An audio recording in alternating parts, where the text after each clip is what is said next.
Bebê do milionário chora sem parar, exceto nos braços de uma simples faxineira. O motivo é emocionante. O som atravessava os corredores do hospital privado Monte Sinai, em Dubai, como uma sirene que recusava-se a silenciar. Era um choro agudo, desesperado, que perfurava os tímpanos e testava os limites da paciência até dos profissionais mais experientes.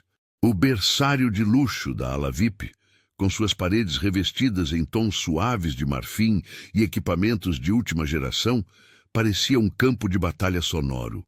O bebê tinha apenas 4 dias de vida, 4 dias de choro praticamente ininterrupto, que haviam transformado aquele andar exclusivo do hospital em um cenário de crescente desespero.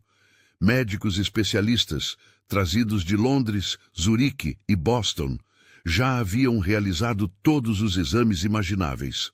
Ressonâncias magnéticas, análises genéticas completas, testes neurológicos sofisticados, avaliações gastrointestinais, cada procedimento custando milhares de dólares, cada resultado voltando dentro dos padrões normais. Mas o choro não cessava. Era como se algo invisível, algo que nenhum aparelho de milhões de dólares conseguia detectar, atormentasse aquela criaturinha. Dr. Amir Khalil, o pediatra-chefe mais renomado do Oriente Médio, segurava o bebê com a expertise refinada de quem já havia cuidado de filhos de sultões, sheiks e celebridades internacionais. Suas mãos, acostumadas a segurar recém-nascidos que viriam a herdar impérios, tremiam levemente com a frustração. Seu balanço suave e calculado, suas palavras reconfortantes em 3 idiomas diferentes, nada funcionava.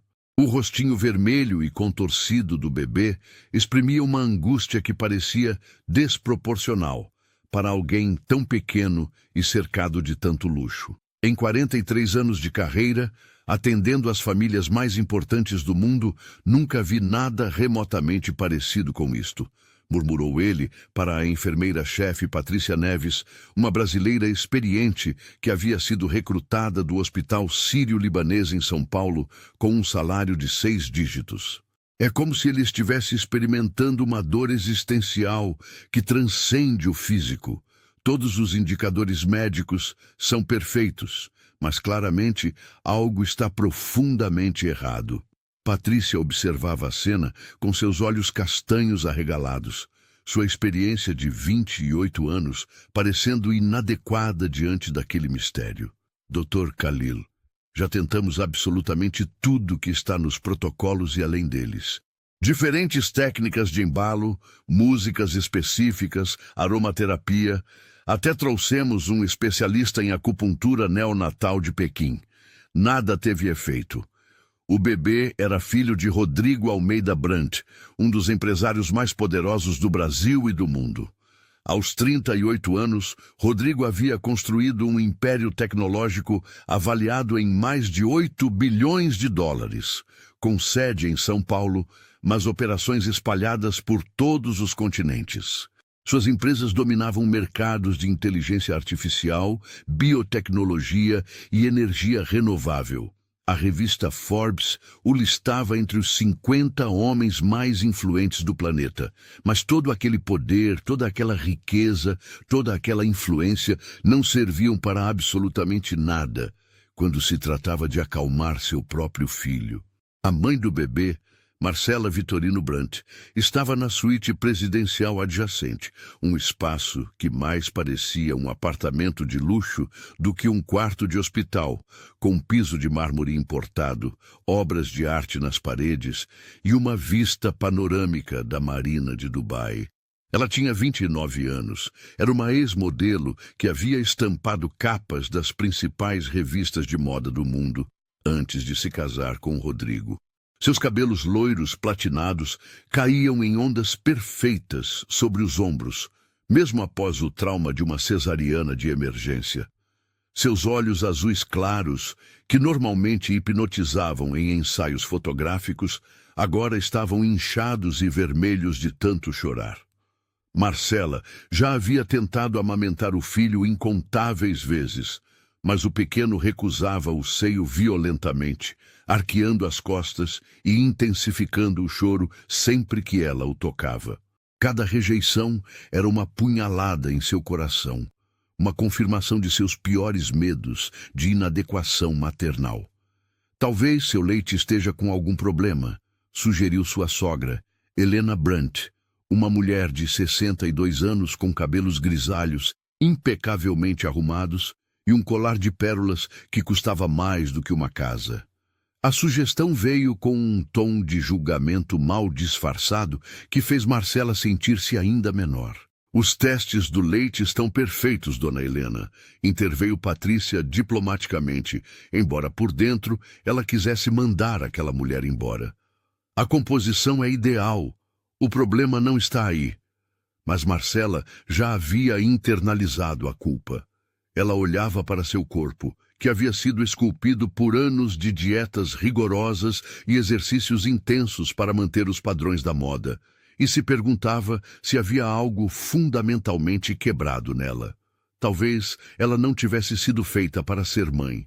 Talvez toda aquela artificialidade de sua vida pregressa a tivesse tornado incapaz de algo tão natural quanto nutrir seu próprio filho.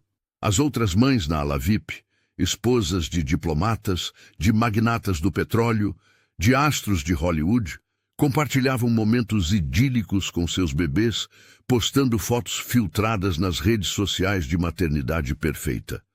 Enquanto isso, o filho de Marcela parecia detestá-la. Rodrigo Almeida Brandt caminhava de um lado para o outro no corredor revestido de mármore, 3 telefones celulares alternando entre suas mãos e orelha, enquanto tentava gerenciar crises simultâneas. Uma aquisição empresarial multibilionária estava em risco porque ele não podia viajar para Nova York. Investidores estavam nervosos com sua ausência em reuniões cruciais. A mídia especializada começava a especular sobre problemas pessoais que poderiam afetar seus negócios. Não, senhor Takahashi, eu entendo a importância da reunião, mas meu filho recém-nascido está passando por complicações médicas e... Sim, eu sei que são 200 milhões em jogo, mas, olha, vou ter que ligar de volta. Ele finalizou a chamada com força, seus dedos apertando o aparelho de titânio com tanta pressão que quase o deformou. Rodrigo tinha 1,83 m de altura, ombros largos que preenchiam perfeitamente seus ternos, sob medida de Savile Row, e um rosto anguloso que combinava sua herança italiana com traços indígenas brasileiros. Normalmente, sua presença comandava respeito imediato em qualquer sala. Mas ali, naquele corredor, ele era apenas mais um pai desesperado e impotente. Seus cabelos pretos, sempre perfeitamente penteados, estavam desgrenhados de passar as mãos por eles repetidamente.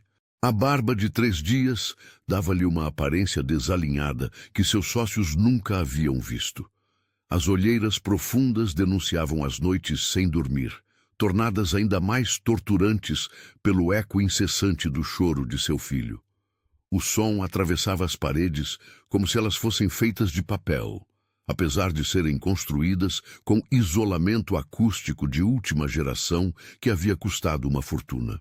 Rodrigo apertou os olhos, sentindo as têmporas pulsarem com uma enxaqueca que se recusava a ceder mesmo aos analgésicos mais potentes.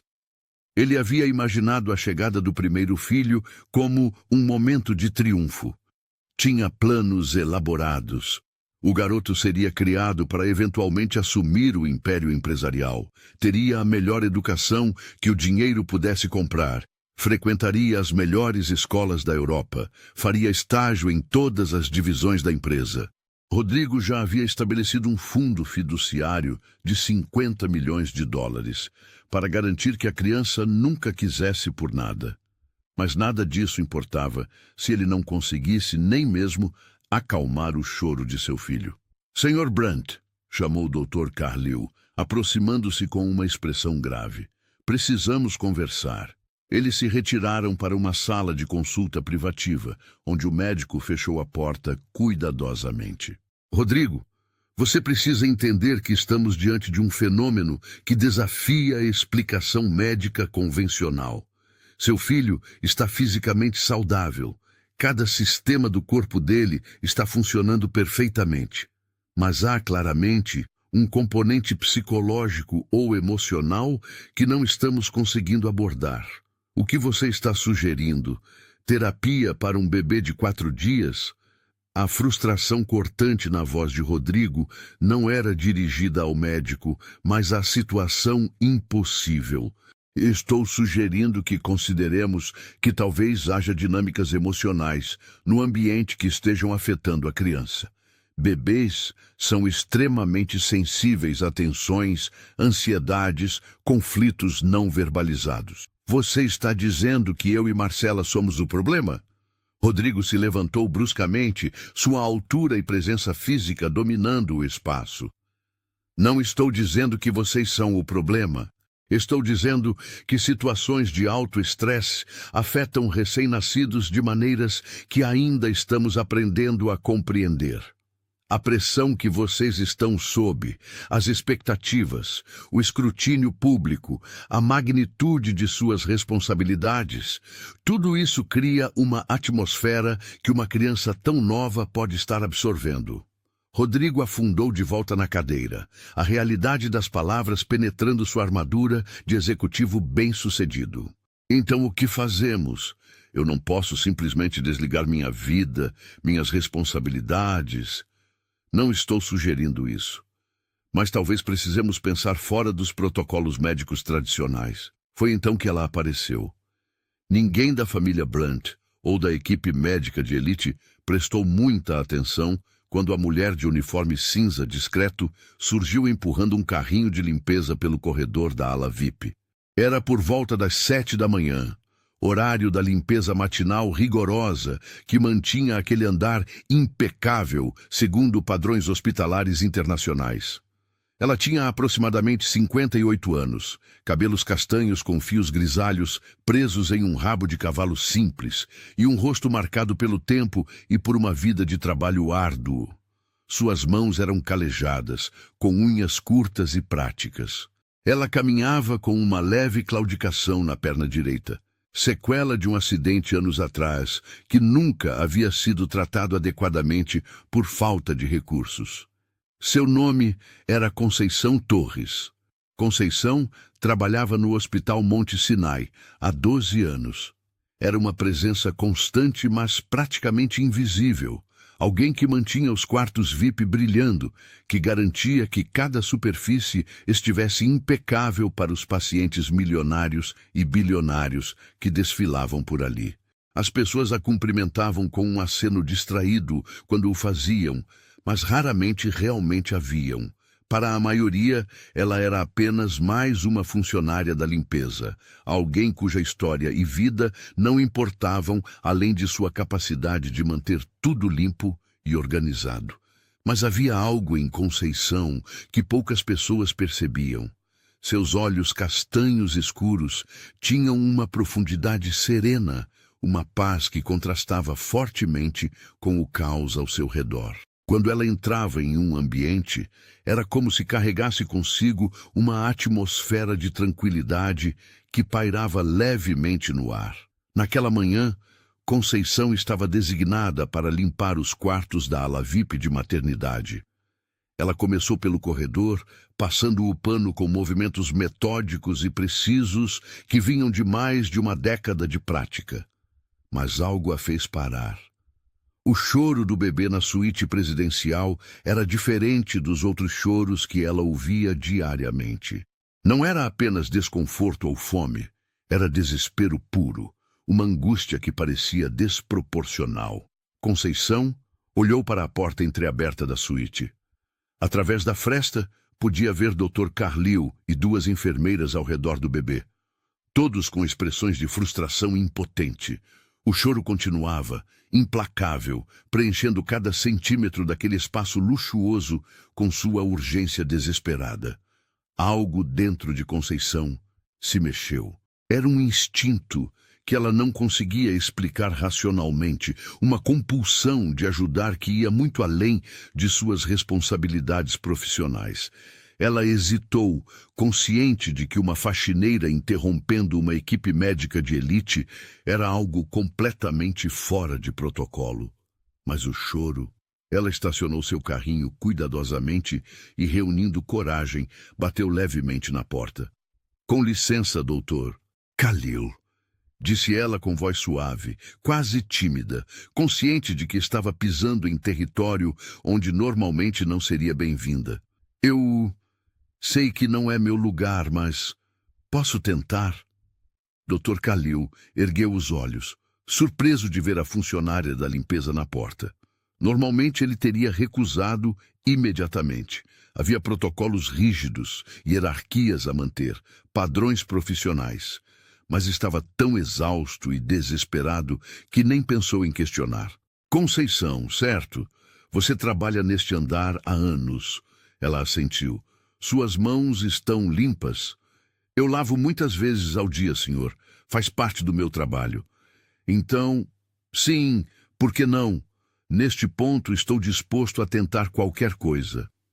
Conceição entrou no quarto com passos cuidadosos, seus olhos absorvendo rapidamente o ambiente de luxo que contrastava tão fortemente com sua própria realidade. Ela se aproximou do doutor Khalil, que segurava o bebê com crescente frustração, e estendeu os braços. Por um breve instante, houve hesitação entre as enfermeiras presentes. Uma faxineira pegando o filho de um bilionário? Isso era impensável. Provavelmente violava dezenas de regras não escritas sobre hierarquia social e profissional. Mas Dr. Khalil estava em um ponto onde protocolos sociais importavam menos do que encontrar qualquer solução possível. Com cuidado, ele transferiu o bebê para os braços de Conceição. O que aconteceu nos segundos seguintes foi algo que ninguém naquele quarto jamais esqueceria pelo resto de suas vidas. O choro começou a diminuir. Não foi instantâneo, mas gradual, como se alguém estivesse baixando o volume lentamente. O rostinho vermelho e contorcido do bebê começou a relaxar. Suas pequenas mãos, que estavam fechadas em punhos apertados de tensão, começaram a se abrir. E então, como um milagre que desafiava toda a lógica, o choro cessou completamente. O silêncio que se seguiu foi ensurdecedor, quase tangível em sua intensidade. Todos no quarto ficaram completamente paralisados, observando a cena com uma mistura de choque absoluto e incredulidade. Conceição segurava o bebê com uma delicadeza natural, seus braços calejados formando um ninho seguro e acolhedor. Ela não estava fazendo nada de especial, não estava cantando elaboradamente, não estava usando nenhuma técnica sofisticada de embalo. Apenas segurava a criança contra seu peito, onde o coração batia em um ritmo constante e tranquilizador. O bebê abriu seus olhinhos pela primeira vez em muitas horas. Eram olhos azul-acinzentados, ainda com aquela aparência nebulosa típica de recém-nascidos. E eles fixaram-se no rosto de Conceição como se reconhecessem algo ali, algo profundo e primitivo que transcendia palavras ou explicações lógicas. "Meu Deus!" sussurrou Patrícia, a enfermeira-chefe, sua voz abafada pelo espanto. "Como você fez isso?" Conceição olhou para o bebê em seus braços e sorriu.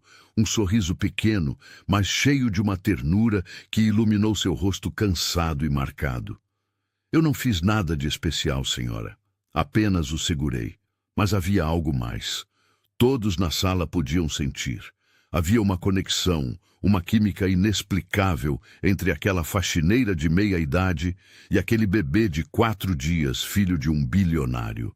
Era como se eles se conhecessem de algum lugar, de algum tempo, embora isso fosse logicamente impossível. Dr. Khalil aproximou-se devagar, seus olhos clínicos observando cada detalhe da interação. "Conceição, posso tentar pegá-lo de volta?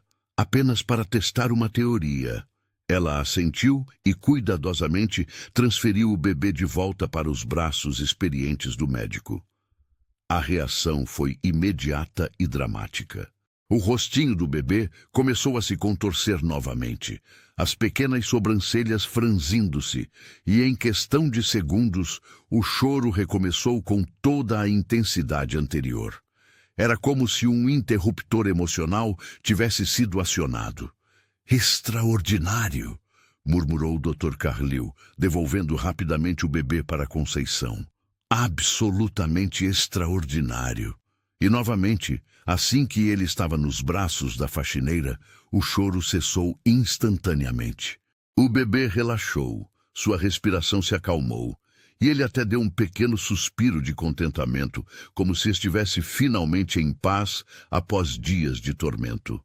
A notícia se espalhou pelo hospital, com a velocidade de um incêndio em mato seco. Em questão de minutos, médicos, enfermeiras, administradores e até seguranças encontraram desculpas para passar pelo corredor da suíte presidencial. Todos queriam ver o fenômeno impossível com seus próprios olhos. Uma simples faxineira conseguindo o que equipes médicas de elite não haviam conseguido.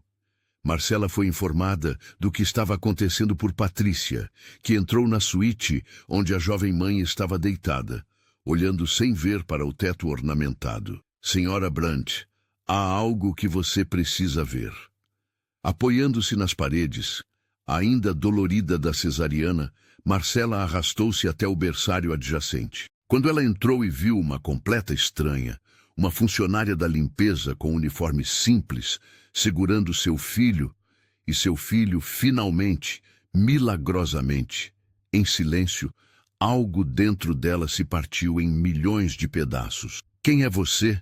Perguntou Marcela, sua voz quebrando, carregada de uma vulnerabilidade dolorosa que contrastava fortemente com a imagem de confiança que ela normalmente projetava. Conceição olhou para a jovem mãe e viu nos seus olhos algo que conhecia bem demais. Dor profunda, inadequação esmagadora, medo existencial. Meu nome é Conceição, senhora. Eu trabalho aqui na limpeza. Por que ele para de chorar com você? A voz de Marcela era quase um sussurro agora, cheia de uma angústia que ia além das palavras. Por que não comigo? Eu sou a mãe dele. Eu carreguei ele por 9 meses. Eu passei por aquela cirurgia horrível para trazê-lo ao mundo. Por que ele não me quer? Conceição sentiu seu coração apertar dolorosamente. Ela conhecia aquela dor de uma forma que ninguém ali poderia imaginar. Senhora Brandt, disse ela gentilmente, sua voz carregando uma compaixão genuína. Isso não tem nada a ver com você ser boa ou má mãe. Às vezes, bebês são apenas complicados. Eles sentem coisas que não entendemos completamente. Isso não é um reflexo do seu valor ou do seu amor. Mas ele deveria me querer, disse Marcela, as lágrimas correndo livremente agora, borrado a maquiagem que havia aplicado na tentativa de manter alguma aparência de normalidade. Ele deveria me reconhecer, deveria se acalmar nos meus braços, não nos de de alguém que ele não conhece. A palavra estranha ficou pendurada no ar, não totalmente dita, mas claramente implícita, e Conceição sentiu seu peso. Mas ela não se ofendeu. Entendia perfeitamente a frustração daquela jovem mãe privilegiada que havia descoberto que existiam problemas que o dinheiro não podia resolver. Rodrigo entrou no quarto naquele momento, parando abruptamente ao ver a cena. Seu filho, finalmente silencioso e em paz, nos braços de uma mulher que ele nunca tinha visto antes, uma funcionária da limpeza, pelo uniforme. O que diabos está acontecendo aqui, doutor? Khalil interveio rapidamente, explicando a situação com sua voz profissional e cuidadosamente modulada. Sr. Brandt, seu filho apresenta uma reação extremamente incomum, quase sem precedentes. Ele se acalma apenas quando está com esta funcionária, Conceição. Estamos tentando entender os mecanismos por trás disso. Rodrigo olhou de Conceição para seu filho e depois para sua esposa, que estava visivelmente abalada, e sentiu uma fúria impotente crescer dentro dele. Isso é absurdo. Completamente absurdo. Ele é um bebê de 4 dias.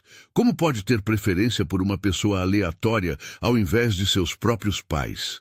Não é tão incomum quanto parece inicialmente, disse Dr. Khalil calmamente, acostumado a lidar com clientes difíceis. Bebês podem ser extremamente sensíveis a diversos fatores que adultos nem mesmo percebem. Energias sutis, padrões de respiração, ritmos cardíacos, tensões musculares imperceptíveis, até mesmo campos bioelétricos que não compreendemos completamente. Algo em Conceição está acalmando seu filho e precisamos descobrir exatamente o que para que possamos ajudá-los a replicar esse efeito. As horas seguintes foram uma sucessão de experimentos meticulosos e cada vez mais frustrantes. Tentaram fazer Marcela usar o mesmo perfume que Conceição usava, que na verdade não usava nenhum, apenas o cheiro suave de sabonete neutro. Tentaram replicar exatamente a forma como ela segurava o bebê, medindo os ângulos de seus braços com precisão, a pressão contra seu peito, a posição da cabeça da criança. Tentaram gravar o ritmo cardíaco de Conceição e reproduzi-lo através de dispositivos especializados. Tentaram analisar sua respiração e criar um padrão que pudesse ser ensinado, mas nada funcionava. Sempre que alguém além de Conceição segurava o bebê, o choro recomeçava inevitavelmente. Era como se houvesse algo fundamentalmente único nela que não podia ser medido ou replicado por qualquer tecnologia ou técnica. Foi estabelecido um sistema provisório e extremamente incomum que violava praticamente todas as normas sociais não escritas. Conceição seria convocada sempre que o bebê começasse a chorar de forma inconsolável. Ela deixaria suas tarefas de limpeza, lavaria cuidadosamente as mãos, segundo protocolos hospitalares rigorosos, e iria acalmar a criança. Nos 5 dias seguintes, isso aconteceu 23 vezes. 23 vezes em que Conceição deixou seu balde e pano, subiu até a ala VIP e segurou um bebê que não era seu, mas que parecia precisar dela de uma forma que desafiava toda a lógica, toda a hierarquia social, toda a ordem estabelecida do mundo. Marcela observava essas interações com uma mistura tóxica de gratidão amarga e ciúmes corrosivos. Era um alívio profundo ver seu filho em paz, mas doía de uma maneira quase física que essa paz viesse de outra pessoa, especialmente de alguém tão diferente dela em todos os aspectos imagináveis. Conceição era tudo que Marcela não era. Simples, onde Marcela era sofisticada. Humilde, onde Marcela havia aprendido a ser altiva. Calma, onde Marcela estava constantemente tensa. E pior ainda, Conceição conseguia fazer algo que Marcela, com todos os seus recursos e privilégios, não conseguia: acalmar seu próprio filho. Marcela começou a questionar absolutamente tudo sobre si mesma, suas capacidades, seu valor como mãe, até mesmo se deveria ter tido um filho. Talvez ela fosse boa apenas para desfilar em passarelas e posar para câmeras. Talvez toda aquela vida artificial a tivesse tornado incapaz de algo tão fundamental quanto a maternidade. Ela olhava para Conceição, com suas mãos calejadas, seu rosto sem maquiagem, seu uniforme simples, e sentia uma inveja que a envergonhava. Aquela mulher provavelmente ganhava em 1 ano o que Marcela gastava em uma única bolsa de grife. Mas ela tinha algo que todo o dinheiro de Marcela não podia comprar: uma conexão genuína com seu filho. Rodrigo, por sua vez, estava lidando com a situação de maneira diferente, mas igualmente problemática. Para um homem que resolvia problemas complexos diariamente, que criava estratégias empresariais bilionárias, que comandava milhares de funcionários ao redor do mundo, não conseguir acalmar seu próprio filho era uma falha absolutamente inaceitável. Ele começou a pesquisar obsessivamente, gastando pequenas fortunas, consultando especialistas de todo o mundo por videoconferência. Trouxe um especialista em vínculos infantis de Stanford, uma pesquisadora de neurociência neonatal de Tóquio, um guru de maternidade holística da Índia. Cada um oferecia teorias diferentes, mas nenhuma explicação satisfatória ou solução prática. Talvez seja genético, sugeriu um consultor. Algumas pessoas nascem com uma capacidade natural maior para acalmar bebês. Isso não ajuda em nada, explodiu Rodrigo durante uma videoconferência às 3 da manhã. Eu não posso simplesmente contratar uma faxineira para morar conosco e cuidar do meu filho para sempre. Mas, no fundo, uma parte dele considerava exatamente isso. Ofereceria qualquer quantia, faria qualquer acordo necessário para garantir a paz de seu filho. A família estendida de Rodrigo também havia chegado a Dubai, transformando a situação em um espetáculo ainda mais complicado. Sua mãe, Helena Brandt, estava absolutamente escandalizada. Isso é vergonhoso, Rodrigo. Ela sibilou durante uma conversa privada na suíte presidencial, sua voz baixa, mas cortante como lâmina. Vergonhoso, o herdeiro da família Brandt, uma criança que um dia herdará bilhões, sendo acalmado apenas por uma faxineira? O que dirão os negócios associados? O que dirão na sociedade? Mãe, francamente, estou me importando muito pouco com o que a sociedade pensa neste momento, retrucou Rodrigo, sua paciência esgotada. Meu filho está sofrendo. Isso é tudo que importa. Mas há implicações que você não está considerando. As pessoas vão pensar que há algo errado com você e Marcela. Vão especular sobre sua competência, sua estabilidade. Isso pode afetar as ações da empresa, a confiança dos investidores. E ela estava parcialmente certa. A mídia especializada em negócios já havia começado a notar a ausência prolongada de Rodrigo de eventos importantes. Rumores circulavam. As ações de suas empresas haviam caído 2% em 3 dias. A irmã de Rodrigo, Fernanda Brandt Costa, uma advogada corporativa implacável, teve uma abordagem mais prática, mas igualmente problemática. Contrate ela, disse ela simplesmente. Ofereça um salário absurdo, faça ela assinar acordos de confidencialidade rigorosos e resolva esse problema. Ela é um ser humano, não um objeto que posso simplesmente comprar, disse Rodrigo, embora a ideia já tivesse cruzado sua mente várias vezes. No mundo em que vivemos, irmão, tudo e todos têm um preço. É apenas questão de encontrar o número certo. Enquanto isso, Conceição continuava sua rotina bizarra de dividir-se entre limpar banheiros de luxo e acalmar o bebê de um bilionário.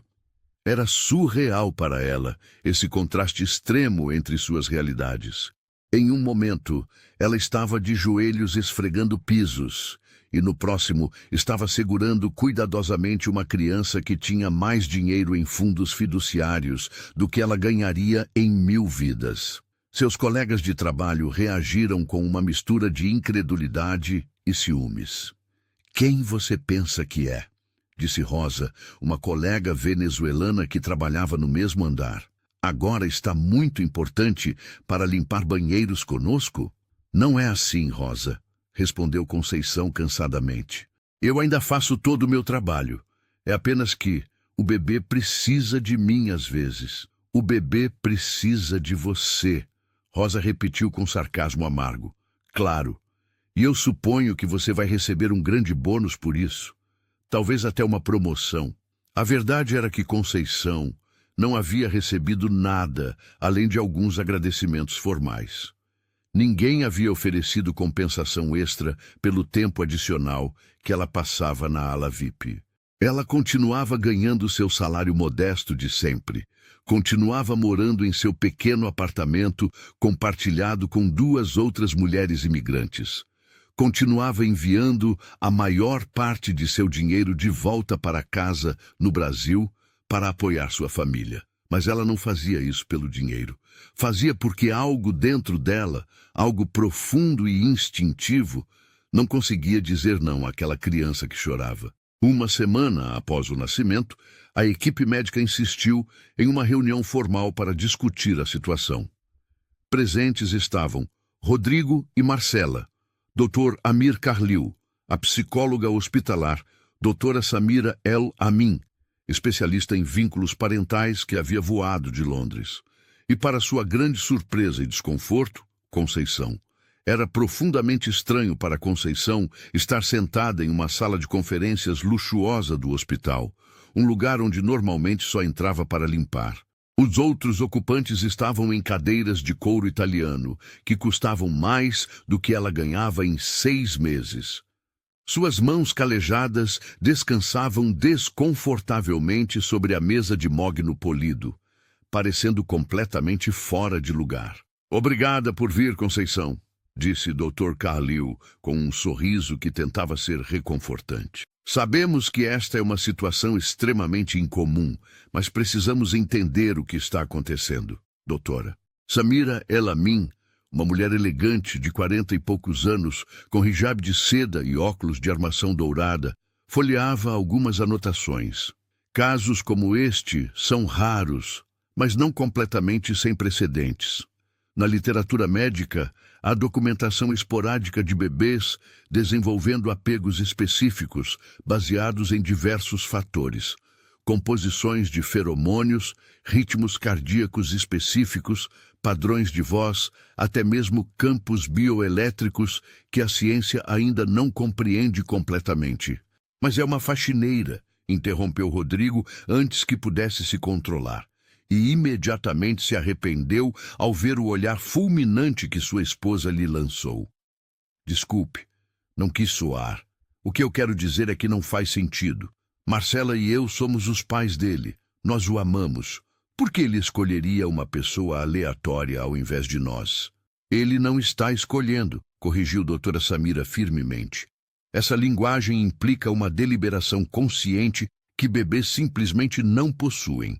O que está acontecendo é uma resposta fisiológica e emocional a estímulos específicos que seu filho encontra em Conceição e que, por razões que precisamos explorar, ele não encontra em vocês neste momento. E continuam sendo os pais dele, acrescentou ela, olhando diretamente para Marcela, que parecia à beira de mais lágrimas. O vínculo que seu filho está demonstrando com Conceição não diminui o vínculo com vocês. Não é uma competição. São coisas diferentes que servem propósitos diferentes.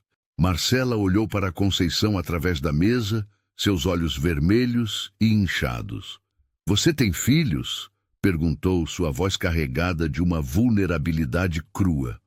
A pergunta caiu como uma bomba no silêncio carregado da sala. Conceição sentiu seu coração apertar violentamente, aquela dor familiar subindo pela garganta como bile.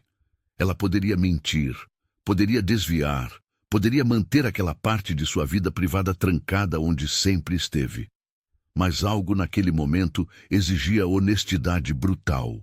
Tive, ela disse calmamente, embora sua voz tremesse quase imperceptivelmente. 2 filhos, um morreu com 3 dias de vida. O outro morreu com 6 anos.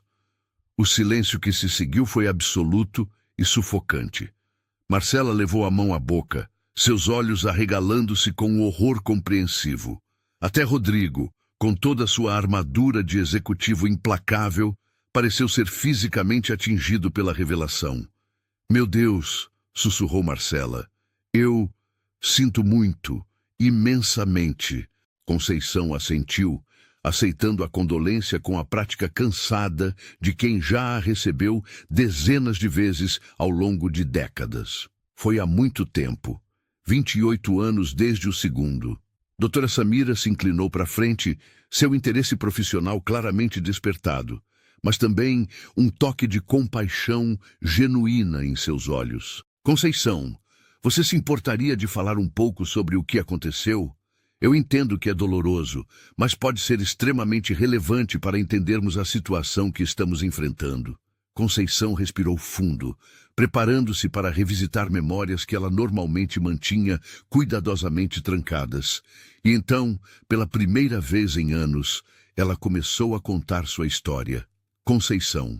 Maria Torres nasceu em uma favela em Salvador, Bahia, há 58 anos. Era a quinta de 8 filhos de Severino e Maria Torres, um casal que trabalhava nos mercados locais, vendendo frutas e legumes. A vida era dura. Havia dias em que não tinha comida suficiente, dias em que as crianças dormiam amontoadas em 2 colchões no chão porque não havia camas para todos. Mas havia amor naquela casa. Havia música. Seu pai tocava violão nas noites de sábado e todos cantavam juntos. Havia riso, havia união, havia dignidade mesmo na pobreza. Desde muito jovem, Conceição tinha um dom especial com crianças. Era ela quem cuidava dos irmãos mais novos, enquanto os pais trabalhavam longas horas no mercado. Aos 6 anos, ela já sabia trocar fraldas, preparar mamadeira, embalar bebês para dormir. Havia uma paciência natural nela, uma suavidade que fazia até os bebês mais irritados se acalmarem em seus braços. Você nasceu para ser mãe, Conceição.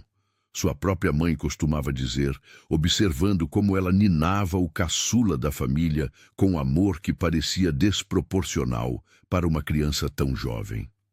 Aos 17 anos, ela conheceu Rafael Santos em um baile de carnaval. Ele era 3 anos mais velho, trabalhava como auxiliar de construção e tinha um sorriso que iluminava seu rosto moreno. Foi amor instantâneo e avassalador, daqueles amores impossíveis que só existem quando se é jovem e ainda não se conhece toda a crueldade que o mundo pode oferecer. Casaram-se 3 meses depois, em uma cerimônia simples em uma igreja pequena. Conceição usou um vestido branco simples que uma vizinha havia emprestado, e Rafael usou a melhor roupa que possuía. Não havia muito, mas havia amor abundante e esperanças infinitas. Mudaram-se para um barraco de 2 cômodos na periferia de Salvador. Rafael trabalhava em obras de construção civil durante o dia, e Conceição começou a trabalhar como doméstica em casas de classe média. Era trabalho duro, mal pago, mas eles estavam construindo uma vida juntos. Aos 19 anos, Conceição descobriu que estava grávida. A alegria foi indescritível. Finalmente, o sonho de ser mãe se tornaria realidade. Ela acariciava a barriga em crescimento e conversava com o bebê, contando sobre o mundo que ele ou ela conheceria, sobre o amor que os esperava. Rafael também estava radiante. Ele começou a fazer horas extras, sempre que possível, economizando cada centavo para preparar-se para a chegada do filho. Construiu um pequeno berço com madeira que ele conseguiu nos canteiros de obras. Não era perfeito, mas foi feito com amor. A gravidez transcorreu razoavelmente bem, considerando que Conceição não tinha acesso a cuidados pré-natais adequados. Ela continuou trabalhando até os 8 meses, porque simplesmente não podiam perder a renda. Comia o que podia, descansava quando conseguia. O bebê nasceu em uma terça-feira chuvosa de abril no hospital público local. O parto foi difícil. 20 horas de trabalho de parto que deixaram Conceição exausta e delirante de dor.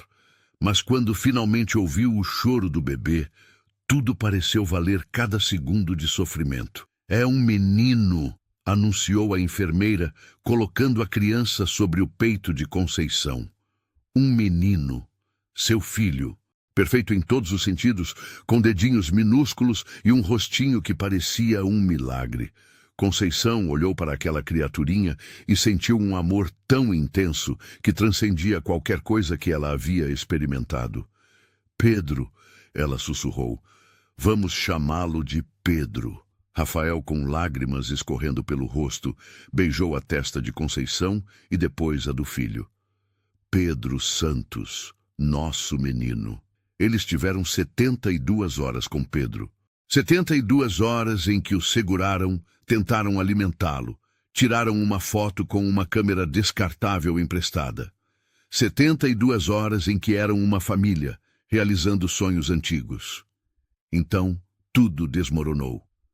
Pedro começou a ter febre alta. Sua pele, antes rosada, começou a ficar pálida e úmida. Os médicos o examinaram e encontraram uma infecção severa. provavelmente contraída durante o parto devido a condições sanitárias inadequadas no hospital público superlotado. Nos anos 1990, em um hospital público de Salvador sem recursos adequados, as opções eram limitadas. Os médicos fizeram o que podiam, mas era 1997, e antibióticos potentes eram caros e frequentemente indisponíveis em hospitais que atendiam os pobres. Pedro lutou por 3 dias. 3 dias em que Conceição ficou ao seu lado, segurando sua mãozinha, implorando a todos os santos que conhecia por um milagre. O milagre não veio. Pedro morreu em uma sexta-feira pela manhã, com apenas 6 dias de vida. Conceição estava segurando sua mãozinha quando sentiu a vida escapar. Foi como se o mundo inteiro desmoronasse, como se não houvesse mais razão para continuar existindo. O período que se seguiu foi o mais escuro da vida de Conceição. A dor de perder um filho é uma dor que não tem nome, que não tem cura verdadeira, que marca para sempre a alma. Ela mal conseguia comer ou dormir. O pequeno berço que Rafael havia construído permaneceu no canto do barraco, intocado, uma lembrança constante do que havia sido perdido. Rafael tentou ser forte, mas a dor era esmagadora. Ele começou a beber mais, a trabalhar ainda mais horas, para não ter que ficar em casa, onde cada canto lembrava Pedro. O casamento, que havia sido construído sobre amor e sonhos, começou a rachar sob o peso da tragédia. Mas a vida continuava. Tinha que continuar. 2 anos depois, Conceição descobriu que estava grávida novamente. Desta vez, havia mais medo do que alegria. O trauma da perda de Pedro estava muito fresco, muito real. Mas havia também uma esperança cautelosa. Talvez este bebê sobrevivesse. Talvez o universo lhes desse uma segunda chance. Lucas nasceu saudável em 1999. Um bebê robusto que chorava com força, que mamava vigorosamente, que parecia ter toda a vitalidade que Pedro não teve. Conceição e Rafael mal conseguiam acreditar em sua sorte. Desta vez, levaram Lucas para casa. Desta vez, puderam vê-lo crescer. Lucas foi uma criança alegre e vibrante. Aprendeu a andar cedo, começou a falar cedo, tinha um sorriso que iluminava toda a favela. Conceição dedicou cada momento de sua vida a ele, trabalhando incansavelmente para dar-lhe tudo que pudesse, que nunca era muito, mas era dado com amor ilimitado. Rafael também floresceu com a paternidade.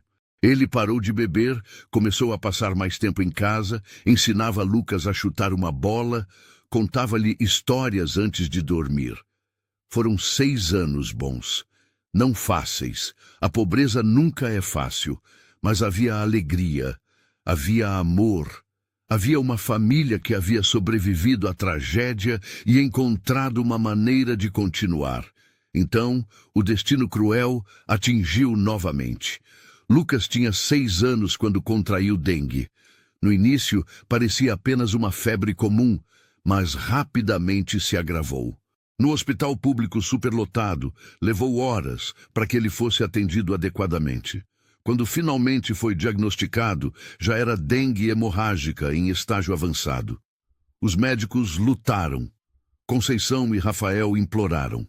Mas em 2005, em um hospital público sem recursos suficientes, tratando dezenas de casos semelhantes, as chances eram pequenas.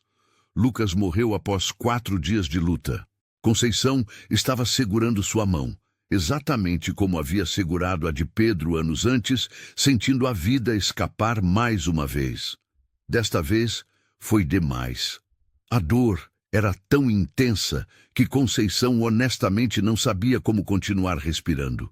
Como acordar todos os dias em um mundo onde ambos os seus filhos estavam mortos. Como continuar existindo quando toda razão para existir havia sido arrancada? Rafael não conseguiu lidar. Ele mergulhou de volta no alcoolismo. Tornou-se violento e imprevisível. O casamento, que já havia sido testado pela primeira tragédia, simplesmente não conseguiu sobreviver à segunda. Eles se separaram 6 meses depois da morte de Lucas. Conceição nunca mais o viu. Ouviu anos depois que ele havia morrido em um acidente de trabalho, mas já estava longe demais para comparecer ao funeral. Conceição deixou Salvador. Não podia mais estar em lugares que lembravam seus filhos. Mudou-se para São Paulo, depois para Rio de Janeiro, sempre trabalhando em serviços de limpeza, sempre enviando dinheiro de volta para sua família. Viveu em pensões baratas, compartilhou quartos com estranhas, existiu mais do que viveu. Eventualmente, uma prima a convenceu a se mudar para Dubai, onde havia um boom de construção e oportunidades para trabalhadores dispostos a fazer qualquer coisa. Conceição conseguiu o emprego no Hospital Monte Sinai através de uma agência que recrutava trabalhadores brasileiros. Foi para lá que ela levou sua dor, suas memórias, suas cicatrizes invisíveis. Pouquíssimas pessoas sabiam sobre Pedro e Lucas. Era doloroso demais falar sobre eles. E, além disso, quem se importaria com a tragédia pessoal de uma simples faxineira? Quando Conceição terminou de contar sua história na sala de conferências, havia lágrimas nos olhos de todos presentes. Até Rodrigo, que se orgulhava de sua compostura empresarial, estava visivelmente abalado. Marcela levantou-se de sua cadeira e, para surpresa de todos, contornou a mesa e abraçou Conceição. "Sinto muito", ela repetiu, chorando abertamente agora. "Sinto muito por tudo que você passou. Ninguém deveria ter que perder um filho, muito menos 2. Conceição retribuiu o abraço, surpreendida, mas tocada pelo gesto genuíno de compaixão, vindo de alguém de um mundo tão diferente do seu. "Doutora." Samira limpou discretamente seus próprios olhos antes de falar. "Conceição, obrigada por compartilhar algo tão profundamente pessoal. E agora eu acredito que temos uma compreensão muito melhor do que está acontecendo." Todos olharam para a psicóloga, esperando explicação. "O que está acontecendo aqui não é apenas bioquímica ou fisiologia, embora esses fatores certamente desempenhem um papel. É algo mais profundo.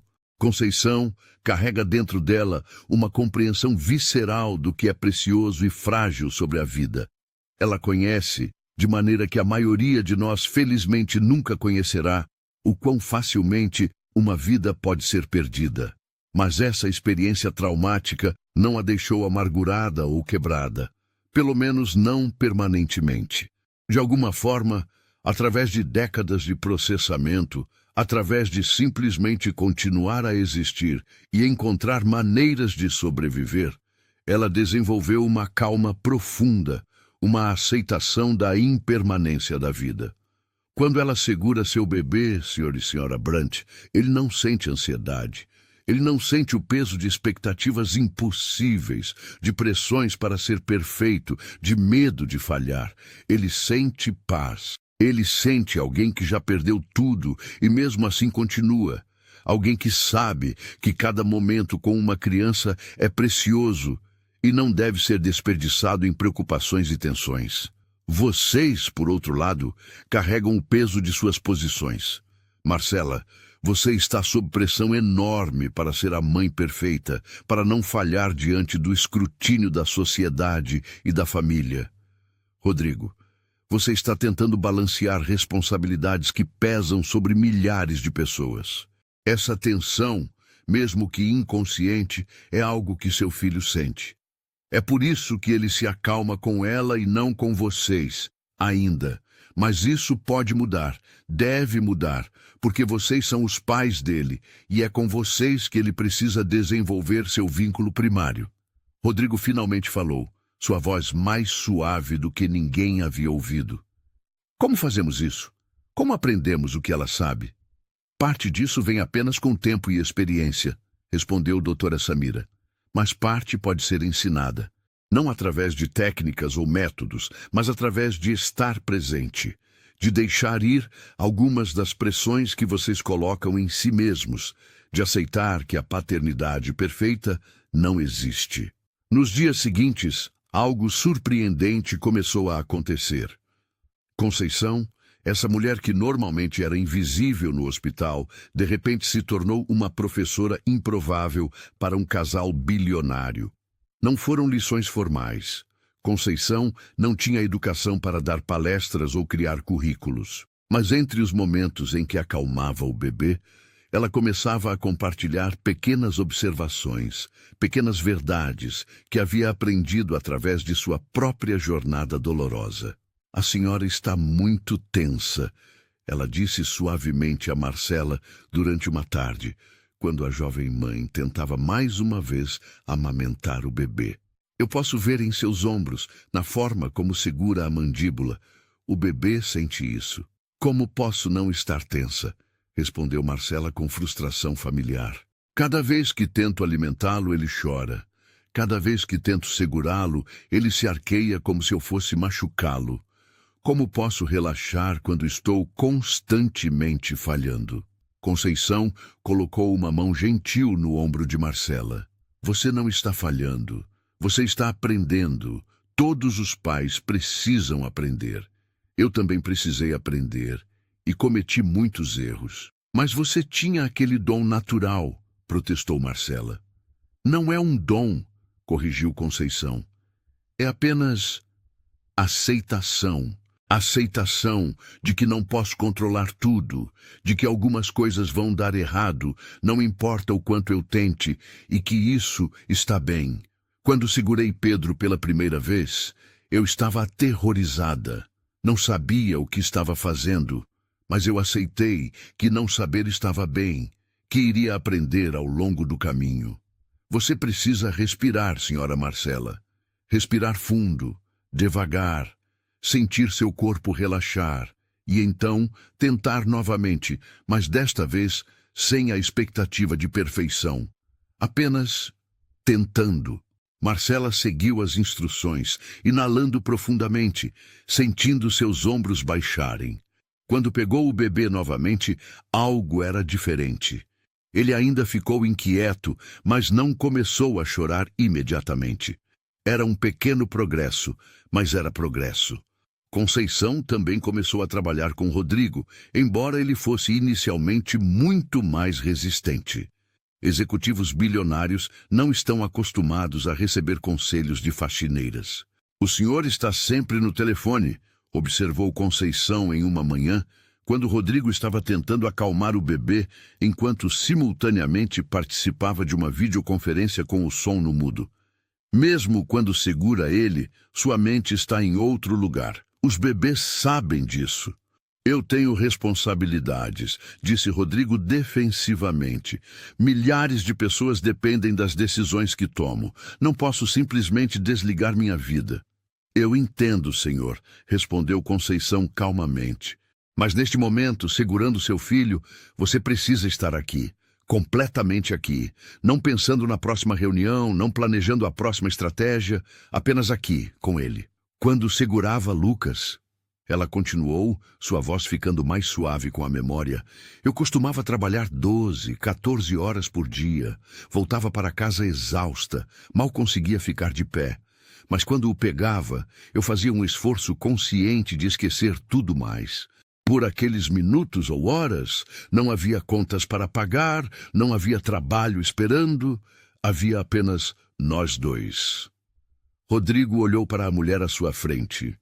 Alguém que provavelmente nunca teve 1/10 de suas oportunidades ou recursos, mas que claramente sabia algo profundo sobre o que realmente importava. Como você fazia isso? Como desligava? Pratica, disse Conceição simplesmente. E a aceitação de que o mundo não vai desmoronar se você tirar 1 hora para apenas ser pai. Vai continuar girando, as reuniões vão acontecer ou serão remarcadas, mas seu filho, ele só é bebê uma vez. Esses momentos não voltam. As palavras atingiram Rodrigo de uma forma que milhares de conselhos de executivos e consultores nunca haviam atingido. Ele lentamente colocou todos os 3 telefones de lado, desligou-os completamente e focou toda a sua atenção no filho em seus braços. O bebê, como se sentisse a mudança, parou de se contorcer. Seus olhinhos se fixaram no rosto do pai, realmente vendo-o, talvez, pela primeira vez. Foi um momento pequeno, mas profundo, uma conexão genuína começando a se formar. À medida que os dias passavam, algo inesperado começou a acontecer. Marcela e Conceição começaram a desenvolver uma amizade genuína, apesar de virem de mundos tão absolutamente diferentes. Marcela começou a fazer perguntas não apenas sobre cuidar do bebê, mas sobre a vida de Conceição. Como você chegou a Dubai? Você tem família no Brasil? Como é trabalhar aqui? Eram perguntas que ninguém normalmente fazia a uma faxineira. Perguntas que tratavam Conceição como uma pessoa completa com uma história digna de ser conhecida. E Conceição, inicialmente hesitante, começou a compartilhar. Falou sobre Salvador, sobre a favela onde cresceu, sobre a beleza que existia mesmo na pobreza quando havia comunidade e amor. Falou sobre a música, as festas de rua, a forma como vizinhos cuidavam uns dos outros. Marcela ouvia fascinada. Sua própria infância havia sido privilegiada, mas isolada. Criada por babás em um apartamento de luxo em São Paulo, frequentando escolas de elite, onde todos vinham de famílias igualmente ricas. Ela nunca havia realmente conhecido pessoas que lutavam para sobreviver, que trabalhavam em múltiplos empregos apenas para enviar dinheiro para casa. Você já teve medo? Perguntou Marcela em uma tarde. Quando seus filhos eram bebês, você teve medo de não ser boa o suficiente? Todo dia, admitiu Conceição. Com Pedro, eu estava aterrorizada constantemente. Eu era tão jovem, tão inexperiente. Achava que a qualquer momento ia fazer algo terrivelmente errado. E com Lucas, depois de perder Pedro, o medo era ainda pior. Eu ficava acordada a noite inteira, só observando ele respirar, com medo de que, se eu dormisse, ele pararia.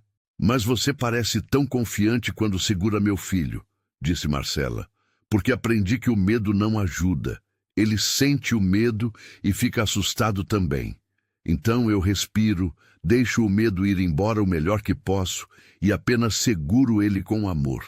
É tudo que posso fazer. É tudo que qualquer de nós pode fazer. Rodrigo também estava mudando. Ele começou a delegar mais no trabalho, algo que nunca havia feito antes. Promoveu vice-presidentes a posições de maior autonomia. Estabeleceu limites claros sobre quando estaria disponível e quando não estaria. Minha família é minha prioridade agora, ele anunciou em uma videoconferência com sua diretoria. Os negócios são importantes, mas meu filho é insubstituível. Vamos fazer ajustes para acomodar isso. Alguns sócios ficaram preocupados. As ações caíram mais alguns pontos. Mas Rodrigo descobriu que não se importava tanto quanto pensava que importaria. Pela primeira vez em sua vida adulta, algo era mais importante do que expandir seu império. Helena Brandt, sua mãe, estava horrorizada com essas mudanças. Você está se tornando mole, Rodrigo. Isso é exatamente o que eu temia que aconteceria. Aquela mulher está te influenciando negativamente. Aquela mulher tem um nome, mãe. É Conceição. E ela não está me influenciando negativamente. Ela está me ensinando o que realmente importa. E o que é isso? Deixar seu império desmoronar enquanto você brinca de papai dedicado? Seu pai deve estar se revirando no túmulo.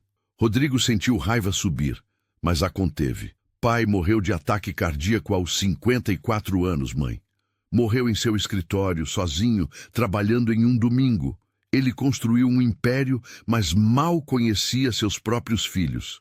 Eu não vou repetir isso. Foi um momento divisor de águas em seu relacionamento com sua mãe, mas necessário. Enquanto isso, a equipe de limpeza do hospital havia se dividido em relação à Conceição. Alguns a admiravam pelo papel especial que havia assumido. Outros a ressentiam, vendo-a como alguém que estava se achando importante demais. Ela nem está sendo paga extra, comentou Marina, uma colega brasileira que havia se tornado amiga de Conceição. Ainda ganha o mesmo salário miserável, ainda mora no mesmo apartamento apertado, Mas as pessoas agem como se ela estivesse ganhando milhões. É porque ela está recebendo algo mais valioso do que dinheiro, respondeu Rosa com amargura. Respeito, atenção, importância, coisas que nenhuma de nós jamais receberá, não importa o quão duro trabalhemos. Havia verdade nisso. Conceição estava experimentando pela primeira vez em décadas algo que havia esquecido como se sentia. Ser vista, ser valorizada, ser tratada como alguém que importava. Mas ela também estava consciente de que isso era temporário. Eventualmente, a família Brandt iria para casa, voltaria para seu mundo de luxo e privilégio. E ela voltaria a ser apenas mais uma faxineira invisível. Ou pelo menos, era isso que ela pensava. Foi no 14º dia após o nascimento que Rodrigo fez uma oferta formal. Eles estavam na suíte presidencial. Rodrigo, Marcela, Conceição e Dr. Carlil. O bebê, que finalmente havia recebido o nome de Gabriel, uma escolha que Conceição havia sugerido, significando mensageiro de Deus, estava dormindo pacificamente no berço de luxo. Conceição, começou Rodrigo, sua voz tendo o tom formal que ele usava em negociações importantes, Marcela e eu gostaríamos de fazer uma proposta. Conceição sentiu seu estômago apertar. Ela já havia meio que esperado isso, mas ouvir em voz alta ainda a deixou nervosa. Queremos contratá-la para trabalhar para nossa família, não como faxineira, mas como babá especializada de Gabriel. O salário seria de $15.000 americanos por mês, mais moradia em um apartamento separado em nossa propriedade, seguro de saúde completo e benefícios adicionais que podemos discutir. Conceição ficou em silêncio, processando os números. $15.000 por mês era mais do que ela ganhava em 2 anos. Era uma quantia que poderia mudar completamente sua vida, que poderia permitir que ela parasse de viver em quartos compartilhados, que poderia dar segurança para sua velhice. Eu não sei o que dizer. Ela finalmente conseguiu articular. Diga sim, pediu Marcela, suas mãos entrelaçadas em um gesto quase de súplica. Você se tornou tão importante para nós, Conceição. Não apenas para Gabriel, mas para mim também. Você me ensinou coisas que nenhum livro ou especialista conseguiu ensinar. Eu preciso de você. Nós precisamos de você. Onde vocês moram? Perguntou Conceição, já sabendo que a resposta complicaria tudo. Nossa residência principal é em São Paulo, respondeu Rodrigo, mas também temos propriedades em Nova York, Londres e aqui em Dubai. Viajaríamos muito e você viria conosco. São Paulo, o Brasil. Um lugar que Conceição havia deixado anos atrás, jurando nunca voltar porque havia memórias demais, dor demais. Eu preciso pensar, disse ela. É claro, concordou Rodrigo, embora houvesse decepção em sua voz. Mas, por favor, considere seriamente. Não é apenas sobre dinheiro. É sobre fazer parte da vida de Gabriel, ajudar a criá-lo, ser parte de nossa família. Parte de nossa família. As palavras ecoaram na mente de Conceição muito depois que a reunião terminou. Ela voltou para seu pequeno apartamento compartilhado naquela noite, sua mente um turbilhão de pensamentos conflitantes. Suas 2 colegas de quarto estavam assistindo televisão na pequena sala, mas Conceição foi direto para seu quarto minúsculo. Ela olhou ao redor, as paredes descascadas, o colchão no chão, suas poucas posses guardadas em 2 malas velhas. Esta era sua vida há tantos anos. Uma vida de invisibilidade, de trabalho duro e pouco reconhecimento, de solidão profunda. A oferta de Rodrigo representava uma mudança completa. Segurança financeira, propósito, um bebê para cuidar, preenchendo um vazio que existia dentro dela desde que perdeu Lucas 23 anos atrás. Mas também representava complicações. Voltar ao Brasil significava confrontar memórias que ela havia trabalhado duro para enterrar. Significava estar em um mundo onde ela nunca realmente pertenceria. Sempre seria a empregada. não importa quão bem tratada. E mais importante, significava investir emocionalmente em uma criança que não era sua, em uma família que não era sua. E se ela se apegasse demais? E se Gabriel se tornasse como um filho para ela, apenas para ela eventualmente ser dispensada quando ele não precisasse mais dela?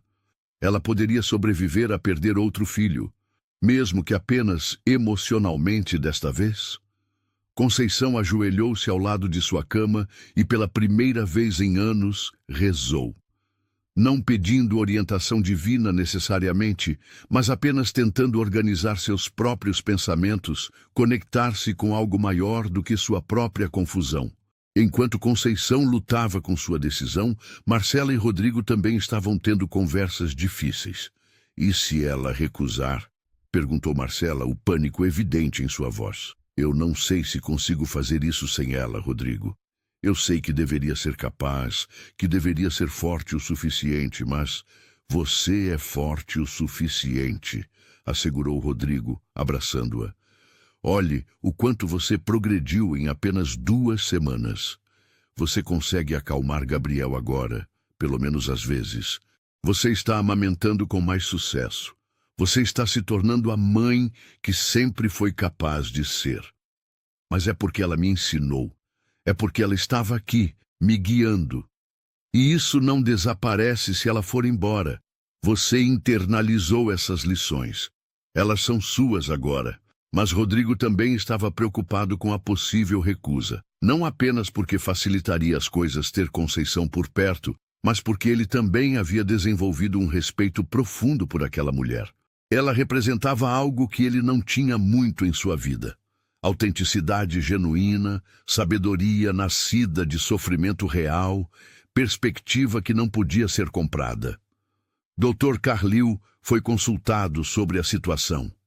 Médica e psicologicamente, ele disse, não há razão para que Conceição não possa trabalhar para vocês, se é isso que todos querem. Gabriel está se tornando mais adaptável. Em algumas semanas, provavelmente será capaz de ser acalmado por várias pessoas diferentes. Mas ter alguém com o temperamento e experiência dela certamente facilitaria a transição. Mas há uma consideração ética, ele adicionou. Conceição é uma mulher de recursos limitados.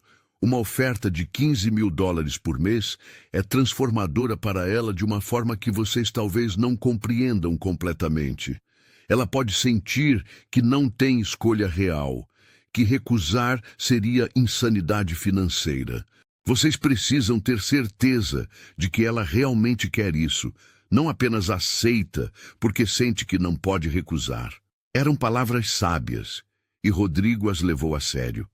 2 dias depois, Conceição pediu para falar com Rodrigo e Marcela novamente. Eu pensei muito sobre sua oferta, ela começou, suas mãos entrelaçadas nervosamente no colo. E é incrivelmente generosa, mais do que eu jamais imaginei. Marcela se inclinou para a frente ansiosamente. Você vai aceitar? Eu gostaria de fazer uma contraproposta, disse Conceição, surpreendendo a ambos. Eu irei trabalhar para vocês por 6 meses inicialmente, apenas 6 meses, e o salário, $5.000 por mês, seria mais do que suficiente. Conceição, isso não faz sentido, protestou Rodrigo. Por que você negociaria para baixo? Porque eu preciso saber que isso é real, explicou ela. Preciso saber que não estou sendo comprada, que vocês não estão apenas jogando dinheiro em um problema na esperança de que ele desapareça. 6 meses dá tempo para vocês desenvolverem verdadeira confiança como pais, para Gabriel se adaptar. E me dá tempo para ver se isso é realmente o que quero, se posso lidar com isso emocionalmente. E o salário menor? Porque $15.000 mudaria minha vida tão drasticamente que eu poderia ficar mesmo se não fosse feliz. 5.000 é suficiente para me dar segurança e conforto, mas não tanto que eu sinta que preciso ficar, não importa o quê. Havia uma sabedoria profunda nisso, que Rodrigo, com toda a sua experiência em negociações complexas, reconheceu imediatamente. Você É uma negociadora melhor do que a maioria dos executivos que conheço, ele disse com admiração genuína. Eu aceito seus termos. 6 meses, 5.000 por mês. Mas depois de 6 meses, reavaliamos. Se você quiser ficar e nós quisermos que você fique, então discutimos um arranjo de longo prazo. Justo, justo, concordou Conceição, sentindo simultaneamente alívio e terror com a decisão que acabara de tomar. 3 semanas após o nascimento de Gabriel, a família Brant deixou Dubai e voou para São Paulo em seu jato particular. Conceição estava com eles, experimentando pela primeira vez na vida o que significava viajar em luxo absoluto. O jato tinha mais espaço do que o apartamento inteiro onde ela havia morado nos últimos anos. Havia assentos de couro que se reclinavam completamente, uma comissária de bordo dedicada, refeições gourmet preparadas por um chefe. Era surreal. Conceição segurava Gabriel durante a maior parte do voo, mas ficou encorajada ao notar que Marcela também conseguia acalmá-lo agora com muito mais facilidade. O vínculo entre mãe e filho estava finalmente se formando, fortalecendo-se a cada dia. Você fez isso, disse Conceição a Marcela em um momento tranquilo durante o voo. Você aprendeu, ele confia em você agora. Marcela tinha lágrimas nos olhos. Eu não teria conseguido sem você. Talvez não tão rapidamente, mas você teria conseguido eventualmente. Você é mais forte do que pensa. A propriedade dos Brant em São Paulo era localizada em um bairro extremamente exclusivo. A mansão tinha 15 quartos, piscina aquecida, quadras de tênis, jardins extensos. Havia uma equipe de 12 funcionários apenas para manter a propriedade funcionando. Conceição foi instalada em uma suíte no pavilhão de hóspedes, um espaço maior e mais luxuoso do que qualquer lugar onde ela já havia morado. Tinha seu próprio banheiro, uma pequena sala, uma cama king size com lençóis que provavelmente custavam mais do que ela ganhava em um mês em seu antigo emprego. Era desconfortável, toda aquela opulência. Ela quase se sentia culpada por estar lá, enquanto sabia que na favela onde cresceu, pessoas ainda viviam em barracos sem saneamento básico adequado. Mas ela tinha um trabalho a fazer. Gabriel precisava dela, e gradualmente ela começou a se ajustar a essa nova realidade. Os primeiros meses foram uma curva de aprendizado para todos. Conceição aprendeu a navegar pelas dinâmicas complexas de uma família extremamente rica. Havia protocolos não escritos, expectativas sociais, toda uma cultura que era completamente alienígena para ela. A família estendida de Rodrigo foi complicada em sua recepção dela. Helena Brant, a matriarca, mal conseguia esconder seu desdém. Uma babá que era faxineira, ela comentou acidamente durante um jantar de família. Que progressivo de vocês. Ela não é apenas uma babá, mãe, retrucou Rodrigo firmemente. Ela é difícil de explicar. Ela salvou Gabriel. Ela nos salvou como família. Que dramático! Helena praticamente bufou. Mas outros membros da família eram mais acolhedores. Fernanda, a irmã de Rodrigo, ficou genuinamente impressionada quando conheceu Conceição. Você conseguiu o que equipes médicas inteiras não conseguiram, disse ela. Isso é extraordinário. Gabriel estava prosperando. Aos 3 meses, era um bebê robusto e alegre que sorria facilmente e interagia com todos ao redor. O choro inconsolável dos primeiros dias parecia um pesadelo distante. E, criticamente, ele havia desenvolvido vínculos fortes com ambos os pais. Marcela conseguia alimentá-lo, acalmá-lo, brincar com ele sem problemas. Rodrigo havia se tornado um pai surpreendentemente hands-on, frequentemente encontrado no chão do quarto de Gabriel, fazendo caretas bobas para fazer o bebê rir.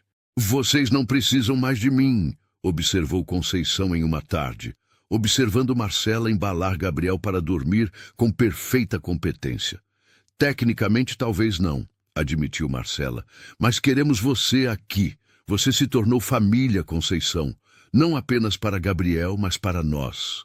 Família, aquela palavra novamente. Conceição ainda lutava com ela. Ela não era família deles, não realmente. Ela era uma empregada, não importa quão bem tratada. Havia uma linha invisível, mas real, que separava seus mundos. Ou pelo menos era o que ela pensava. Quando Gabriel completou 6 meses, chegou o momento da reavaliação que haviam acordado. Rodrigo convocou uma reunião formal em seu escritório em casa. Conceição, seu período de teste terminou, ele começou, e eu gostaria de fazer uma oferta nova e diferente. Conceição sentiu seu coração acelerar. Estava vindo o momento em que ela temera. A dispensa gentil, o agradecimento pelo serviço prestado, o bônus generoso e o adeus. Eu gostaria que você ficasse, não apenas como babá de Gabriel, mas como... Bem, não há realmente um título adequado. Como conselheira de família, como membro da nossa família estendida.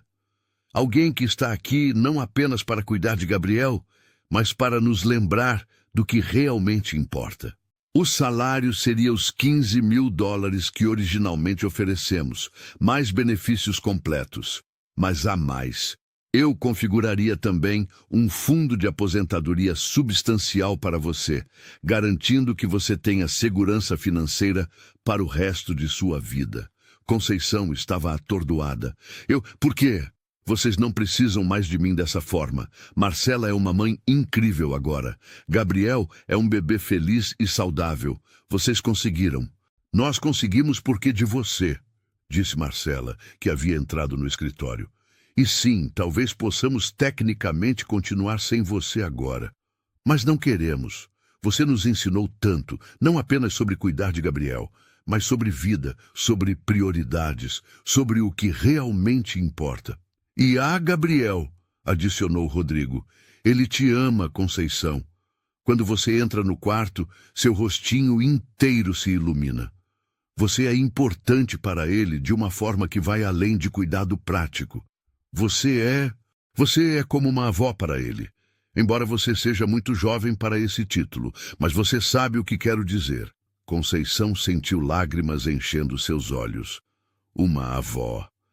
Ela nunca pensou que experimentaria esse papel, tendo perdido ambos os filhos tão cedo. Há uma condição, disse Rodrigo, e Conceição sentiu seu estômago cair. Claro que havia uma condição. Você precisa concordar em ir à terapia. O quê? Conceição não esperava isso. Você carregou trauma imenso por décadas, explicou Marcela gentilmente. E você fez um trabalho incrível de processar e crescer através dele. Mas ainda há dor não resolvida. Eu posso ver. Queremos que você tenha acesso aos melhores terapeutas, às melhores opções de tratamento. Não porque há algo errado com você, mas porque você merece curar completamente. E por quê? Adicionou Rodrigo. Se você vai ser parte da vida de Gabriel a longo prazo, queremos que você seja a versão mais saudável e feliz possível de si mesma. Para seu próprio bem, principalmente, mas também para ele. Conceição estava completamente sem palavras. Ninguém nunca havia se importado com sua saúde mental antes. Terapia era um luxo que pessoas como ela nunca tinham acesso. Eu aceito. Ela finalmente disse, sua voz quebrando com emoção. Eu aceito tudo. E assim, Conceição oficialmente se tornou parte da família Brandt de uma maneira que ela nunca imaginou possível. Os meses seguintes trouxeram mudanças profundas. Conceição começou terapia, com uma psicóloga especializada em trauma e luto. Foi doloroso no início. Revisitar todas aquelas memórias enterradas de Pedro e Lucas. Mas também foi catártico. Você nunca se permitiu realmente fazer luto, observou a terapeuta, doutora Ângela Ferreira. Você sobreviveu, o que é admirável, mas não verdadeiramente processou e curou. Através da terapia, Conceição começou a fazer exatamente isso. Começou a falar sobre seus filhos sem sentir que estava se partindo. Começou a permitir que memórias felizes deles viessem à tona, não apenas as dolorosas do final. E começou a se perdoar por coisas que não eram sua culpa. A morte de Pedro devido à infecção hospitalar. A morte de Lucas devido a uma doença que ela não poderia ter prevenido. Você foi uma boa mãe para eles, disse doutora Ângela firmemente. No tempo que teve com eles, você foi exatamente o que eles precisavam. E essa capacidade de amar, de nutrir, de estar presente, isso não morreu com eles. Está vivo em você, e agora você tem a oportunidade de compartilhá-lo com Gabriel. Mas eu tenho medo, admitiu Conceição. Medo de me apegar demais. Medo de que algo aconteça com Gabriel. Medo de que, mesmo que nada aconteça, eventualmente eu seja dispensada e perca outro filho, mesmo que apenas emocionalmente desta vez. Esses medos são completamente compreensíveis, validou a terapeuta. Mas deixar o medo impedir você de amar plenamente é deixar as tragédias do passado roubarem seu presente e futuro. Gabriel não é Pedro ou Lucas. Esta situação é diferente. E mesmo que, eventualmente, você e a família se separem, o amor que você dá e recebe agora não é menos real ou valioso. Essas sessões foram transformadoras para Conceição, permitindo-lhe abraçar completamente seu papel na vida de Gabriel, sem o peso constante do medo e da culpa. Marcela também continuou sua própria jornada de crescimento. Ela havia começado a trabalhar como embaixadora de causas de saúde materna e infantil, usando sua plataforma e recursos para melhorar condições em hospitais públicos. Conceição perdeu 2 filhos em parte porque não tinha acesso a cuidados médicos adequados. Ela explicou em uma entrevista para uma revista. Isso é inaceitável. Nenhuma mãe deveria perder um filho porque não pode pagar por tratamento adequado. Era trabalho significativo que dava a Marcela um propósito além de ser apenas a esposa do bilionário. E Conceição estava orgulhosa dela, orgulhosa de como aquela jovem mulher, que havia conhecido em um momento de total fragilidade, havia se transformado em alguém forte e compassivo. Rodrigo também mudou profundamente. Ele nunca voltou completamente à sua intensidade obsessiva anterior com trabalho. Estabeleceu limites firmes, passou mais tempo em casa, priorizou experiências com Gabriel sobre aquisições empresariais. Meu pai construiu um império, mas morreu sozinho e infeliz. Ele disse a Conceição em uma conversa tarde da noite. Eu construí meu próprio império, mas você me ensinou que há mais na vida do que apenas construir. Há também apreciar, estar presente, amar. Não fui eu que ensinei isso, corrigiu Conceição. Foi Gabriel. Ele forçou você a confrontar suas prioridades. Talvez, concordou Rodrigo. Mas você traduziu essa lição de uma forma que eu consegui entender. Quando Gabriel completou 1 ano, uma grande festa foi planejada. Não uma festa extravagante com centenas de convidados como Helena Brandt queria, mas uma celebração íntima com família próxima e pessoas verdadeiramente importantes na vida de Gabriel. Conceição foi surpreendida quando Marcela lhe entregou um convite formal. Isto é para seus familiares no Brasil, explicou Marcela. Queremos que eles venham. Queremos conhecê-los. Eu não posso pagar para trazê-los todos de Salvador, começou Conceição. Nós cobriremos todos os custos, interrompeu Rodrigo. Passagens, hospedagem, tudo. São família sua, o que os torna importantes para Gabriel também. E assim, pela primeira vez em mais de uma década, Conceição se reuniu com seus irmãos. Eles chegaram a São Paulo completamente fora de suas zonas de conforto, deslumbrados pela riqueza ao redor, mas profundamente felizes de ver Conceição. Você parece diferente, observou sua irmã mais nova, Adriana. Mais leve de alguma forma, menos carregada. Eu acho que finalmente estou curando, admitiu Conceição. Depois de todos esses anos, finalmente encontrei paz. A festa de aniversário de Gabriel foi mágica. O pequeno, completamente alheio à atenção que recebia, estava encantado com o bolo, que ele mais esmagou do que comeu, com os balões, com todos os rostos sorridentes ao redor. Durante a festa, Rodrigo pediu atenção para fazer um anúncio.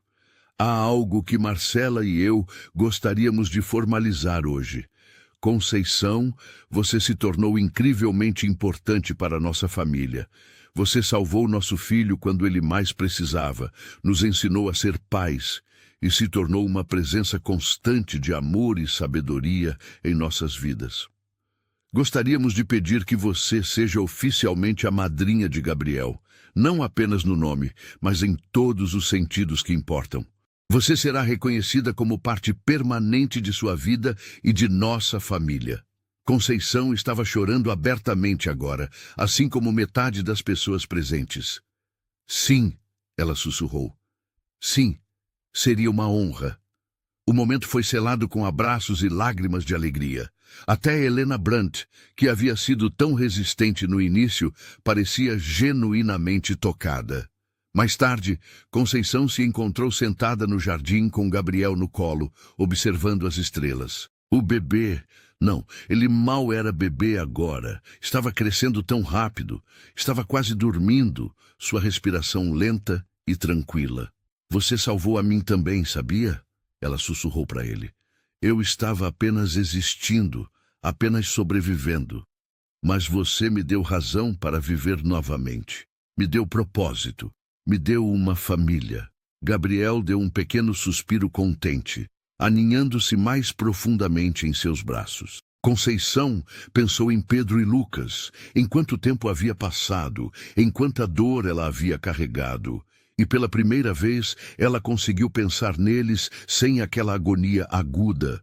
Conseguiu lembrar deles com amor, com gratidão pelo tempo que teve, por menor que fosse.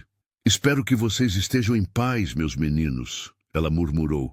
E espero que vocês saibam que vocês sempre foram amados, sempre foram importantes, e que o amor que eu teria dado a vocês não foi perdido, foi apenas expandido. Gabriel tem esse amor agora, e através dele, de alguma forma, vocês também vivem. Era uma forma de fazer as pazes com o passado, de encontrar significado no sofrimento. 5 anos depois da primeira vez que Conceição segurou Gabriel em seus braços, ela estava sentada em uma sala de conferências elegante em São Paulo, mas desta vez não como uma funcionária nervosa sendo convocada, mas como palestrante convidada. A Fundação Marcela Brandt para a Saúde Materna e Infantil, criada com recursos substanciais da família e agora uma das principais organizações filantrópicas do Brasil, estava realizando sua conferência anual. Conceição havia sido convidada para contar sua história. Ela olhou para a audiência de médicos, enfermeiras, assistentes sociais e formuladores de políticas e começou a falar. Meu nome é Conceição Torres. Perdi 2 filhos porque não tinha acesso a cuidados médicos adequados. O primeiro morreu de infecção hospitalar, porque o hospital público onde dei à luz não tinha recursos para manter padrões adequados de higiene. O segundo morreu de dengue, porque o tratamento chegou tarde demais. A sala estava em silêncio absoluto. Carreguei essa dor por décadas. Deixei que ela me definisse, que me isolasse, mas então conheci um bebê, Gabriel Brandt. E através de ajudá-lo e sua família, encontrei uma forma de transformar essa dor em algo construtivo. Ela contou a história completa, o choro inconsolável, a conexão inexplicável, as lições trocadas, a família que se formou através de circunstâncias improváveis. O que aprendi é que tragédia não precisa ser o fim da história. Dor pode ser transformada em propósito. E conexões genuínas podem acontecer nos lugares e maneiras mais inesperados, atravessando todas as barreiras sociais e econômicas. Mas também aprendi que nenhuma mãe, rica ou pobre, educada ou não, deveria ter que passar pelo que passei. Nenhuma criança deveria morrer porque seus pais não podem pagar por cuidados médicos adequados. É por isso que o trabalho que todos vocês fazem é tão crítico. Quando ela terminou, a ovação foi prolongada e genuína. Várias pessoas se aproximaram depois para compartilhar suas próprias histórias, suas próprias perdas, suas próprias jornadas de cura. Marcela, que havia organizado o evento, abraçou Conceição firmemente. "Você é incrível", ela disse. "Você sabe disso?" "Eu sou apenas alguém que sobreviveu", respondeu Conceição. "Não há nada de especial nisso. Sobreviver com graça, com capacidade de amar ainda, com capacidade de transformar dor em propósito. Isso é absolutamente especial." Enquanto isso, Gabriel estava crescendo em um menino notável. Aos 6 anos, ele era brilhante, compassivo e tinha uma empatia que ia além de sua idade. Ele adorava passar tempo com Conceição, ouvindo suas histórias, aprendendo sobre o mundo dela. Dada, ele a chamava, o apelido que havia dado a ela como bebê e que permaneceu. "Você pode me contar sobre quando era criança?" E Conceição contava, compartilhando histórias da favela em Salvador, das dificuldades, mas também das alegrias, das comunidades unidas pela necessidade, mas também pelo amor genuíno. Gabriel absorvia tudo, desenvolvendo uma consciência social que era rara em crianças de seu ambiente privilegiado. Ele insistia em doar brinquedos, perguntava por que algumas pessoas eram pobres e outras ricas. Ficava genuinamente perturbado pela injustiça. "Quando eu crescer", ele anunciou em uma ocasião, "vou ajudar todo mundo a ter o que precisa. Ninguém vai ter que ser triste como os filhos de Dada foram." Conceição sentiu seu coração quase explodir de amor e orgulho. De alguma forma, através de sua história, através de sua presença, ela estava ajudando a moldar um ser humano que poderia realmente fazer diferença no mundo.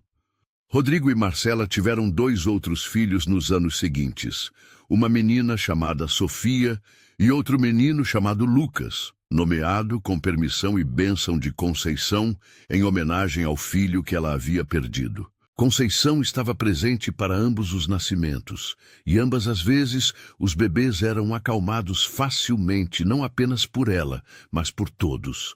Gabriel havia sido único em sua sensibilidade extrema, mas através dele, seus pais haviam aprendido lições que aplicavam desde o início com os próximos filhos. Para as 3 crianças, Conceição era simplesmente Dada, uma presença constante em suas vidas, alguém que os amava incondicionalmente, que lhes ensinava sobre compaixão e resiliência, que era família em todos os sentidos que importavam. A família Torres também havia prosperado através da conexão com os Brandts. Rodrigo havia discretamente ajudado vários irmãos de Conceição com oportunidades de emprego, educação para sobrinhos, assistência médica. Não como caridade condescendente, mas como apoio genuíno à família estendida. "Você não precisa fazer isso", Conceição disse a Rodrigo em uma ocasião. "Eu sei que não preciso", ele respondeu. "Eu quero. Eles são sua família, o que os torna nossa família também." Alguns anos depois, Gabriel Brandt estava em pé no palco da Universidade de Oxford, aos 31 anos, ajustando o microfone enquanto olhava para a audiência internacional lotada.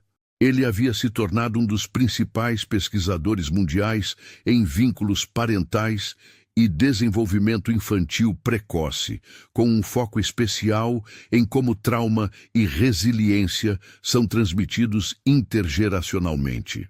"Quero começar esta palestra contando uma história muito pessoal", ele disse, sua voz clara e confiante, com um leve sotaque brasileiro que nunca havia perdido completamente, apesar de toda sua educação internacional. Ele contou a história de seu próprio nascimento, o choro inconsolável, a faxineira que conseguiu o que médicos de elite não conseguiram, a jornada de cura e conexão que se seguiu. "Conceição Torres salvou minha vida de uma forma muito literal", ele explicou. "Mas mais importante, ela moldou quem eu me tornaria. Através de sua história, através de sua presença constante, ela me ensinou sobre resiliência, sobre compaixão, sobre como transformar dor em propósito. A audiência estava cativada. Minha pesquisa ao longo da última década tem focado em entender cientificamente o que aconteceu naquele hospital em Dubai. E descobrimos coisas fascinantes sobre como bebês percebem e respondem a hormônios de estresse em cuidadores, sobre como trauma processado versus trauma não processado afeta a capacidade de nutrir, sobre campos bioelétricos e sincronização de ritmos cardíacos. Mas no final, a ciência apenas confirma o que Conceição já sabia intuitivamente: presença genuína, amor desinteressado e aceitação da imperfeição são as bases da conexão humana verdadeira. Após a palestra, Gabriel participou de uma videoconferência com sua família em São Paulo. Na tela, ele podia ver seus pais, agora nos seus 60 anos, mas ainda vibrantes.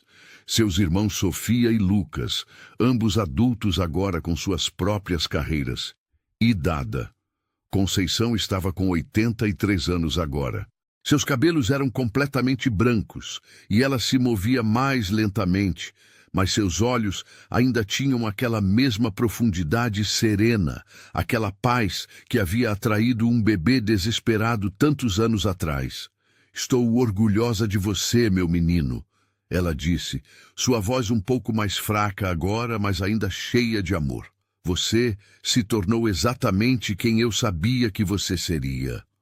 "Só porque você me mostrou o caminho, Dada", respondeu Gabriel, sentindo lágrimas picando seus olhos. "Não", ela corrigiu gentilmente, como sempre fazia quando ele acreditava com demais. "Eu apenas estava lá quando você precisou. O resto foi você, foi seus pais, foi o amor que todos compartilhamos." Após a chamada, Gabriel ficou sentado em seu escritório em Oxford, olhando para a foto emoldurada em sua mesa, uma imagem antiga, levemente desbotada, de um bebê nos braços de uma mulher de meia-idade em uniforme de faxineira. A foto havia sido tirada por uma enfermeira no Hospital Mount Sinai há 31 anos. Ele pensou em tudo o que havia acontecido desde aquele momento. Conceição havia vivido para ver netos. Seus irmãos mais novos eventualmente tiveram filhos. Havia escrito um livro de memórias que se tornou surpreendente best-seller. Havia se tornado uma defensora respeitada de direitos de trabalhadores de limpeza e saúde materna. Mas mais importante, ela havia encontrado paz. Havia transformado a tragédia impensável de perder 2 filhos em uma vida de propósito e amor. Não porque a dor havia desaparecido, nunca desapareceria completamente, mas porque ela havia aprendido a carregar essa dor com graça, a deixá-la informar seu amor ao invés de limitá-lo. Gabriel pegou seu telefone e digitou uma mensagem rápida para sua família. "Voltarei para casa no próximo mês. Quero passar tempo com todos, especialmente com Dada. Nunca sabemos quanto tempo temos." Era uma lição que Conceição havia ensinado a ele desde muito jovem.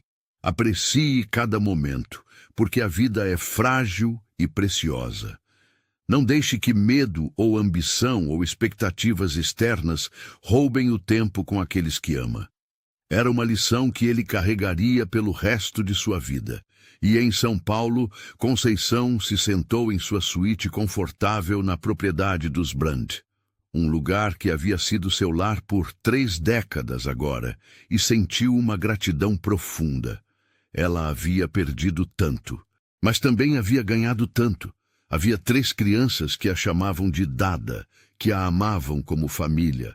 Havia Rodrigo e Marcela, que haviam se tornado como filhos para ela. Havia propósito e significado onde antes havia apenas dor. "Obrigada, Pedro. Obrigada, Lucas." Ela sussurrou para o universo, como fazia frequentemente. "Vocês me deram tanto no pouco tempo que tivemos." E de alguma forma, através de Gabriel, foi como se eu conseguisse uma terceira chance de ser mãe.